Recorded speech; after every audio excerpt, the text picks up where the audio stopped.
Mga favorite natin. Kaya ito, meron kami dito hotdog, payless, itlog, sardinas, maling, tsaka yung tuyo. Yung mga never namin makakalimutan pagkain sa buhay namin. Kinalakihan natin. Kinalakihan namin. Kaya ngayon, niluluto na. Ayan, tingnan mo. Yung na. hotdog, magsusunog na. Ayan sila. Ayan ako, Jack.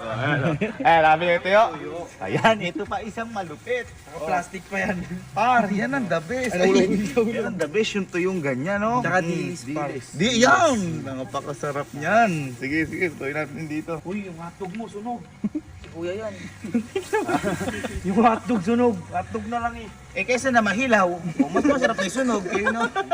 Yan, well done yan. Ito pa pala, meron pa pala tayo ditong maling. Ayan, napakasarap Ano yan. yan? Pang social na araw nun. Oo, kapag nakakapagmaling kami nun, parang... may pera. Hindi, bawi sahod. Bawi sahod si Papa at si Mama. Kasi noon, naalala nyo, ewan ko kung wala naalala, nung bagong tayo yung bahay natin doon, yung unang bahay natin, ang kinain lang din natin, tuyo, sardinas, at saka itlog.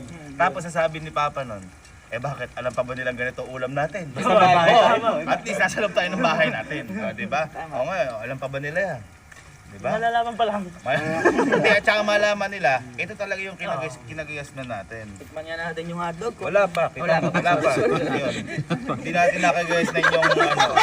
Kukuha ka na agad, may nagluluto pa eh. Maraming